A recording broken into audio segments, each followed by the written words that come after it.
Hola, buen día. En Génesis capítulo 32 y capítulo 33 vemos una historia cuando Jacob y Esaú se van a encontrar. Para esto, Dios le había dicho a Jacob: vuélvete a tu tierra y a tu parentela, y yo te haré bien. Y también le había dicho: yo te haré bien y tu descendencia será como la arena del mar, que no se puede contar por la multitud.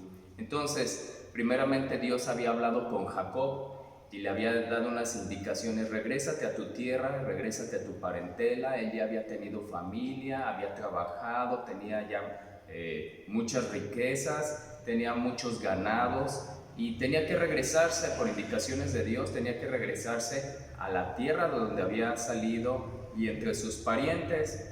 Y Dios le había prometido: te multiplicaré, tendrás una gran descendencia.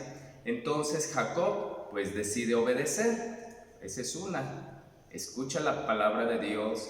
La segunda, decide obedecer. La tercera, tenía fe para cumplir ese mandato de Dios. Entonces va camino hacia la tierra. Recién cruza el Jordán y entonces le dice a uno de sus siervos: ve con mi hermano Esaú y dile que ya vengo yo y que tengo presentes que regalarle, que me pongo a sus servicios, me pongo a sus órdenes.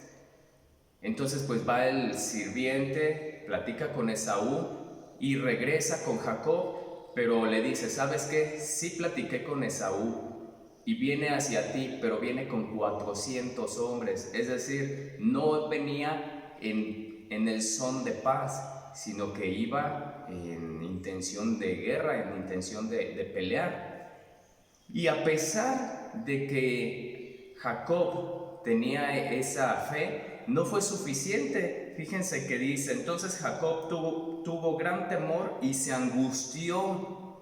Y entonces empezó a distribuir a sus familias, a separarlos, sus bienes. Dijo: en tanto Esaú viene y si nos ataca, los demás pueden huir. Pero Esaú tomó una gran decisión: decidió orar y oró toda la noche, de tal manera que hasta que rayaba el alba, Dios le bendijo.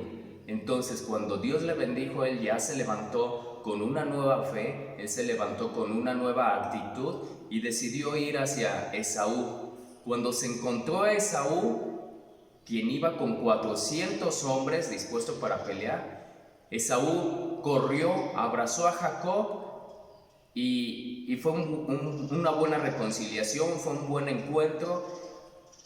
¿Y qué es lo que quiero resaltar aquí? Que hay ocasiones en las que tenemos una palabra, hay ocasiones en las que tenemos ya una fe, tenemos unas indicaciones de parte de Dios, pero al ver algunas circunstancias, quizás esas circunstancias aún son mayores que nuestra fe. Entonces, ¿qué es lo que corresponde que hagamos? Lo mismo que Jacob, que nos metamos en oración, que nos metamos a buscar a Dios, que nos metamos a estar escuchando la palabra de Dios. ¿Hasta qué? Hasta que tu fe crezca de tal manera que tu fe sea mayor que las circunstancias que estás viviendo. Entonces, toda circunstancia puede ser aprovechada para que tu fe crezca. Toda circunstancia puede ser aprovechada para que tu paz crezca. Toda circunstancia puede ser aprovechada para que tú entres a la presencia de Dios. Y con esto es con lo que quiero que nos quedemos el día de hoy. Independientemente de las circunstancias, es importante que una, sí seamos prudentes; otra, que recurramos a la palabra de Dios. ¿Qué es lo que Dios nos está diciendo?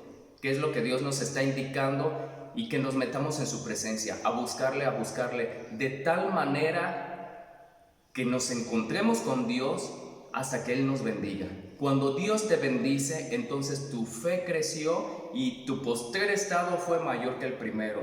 Cuando tú entraste a la presencia de Dios, traías un nivel de fe, traías un nivel de crecimiento espiritual, pero tú te metiste en la presencia de Dios y finalmente, ¿cómo sales? Sales fortalecido, sales en ese encuentro que tuviste con Dios. Dios te estiró, Dios te hizo más fuerte, Dios te hizo más grande y sales en un mejor estado espiritual. Que Dios les bendiga.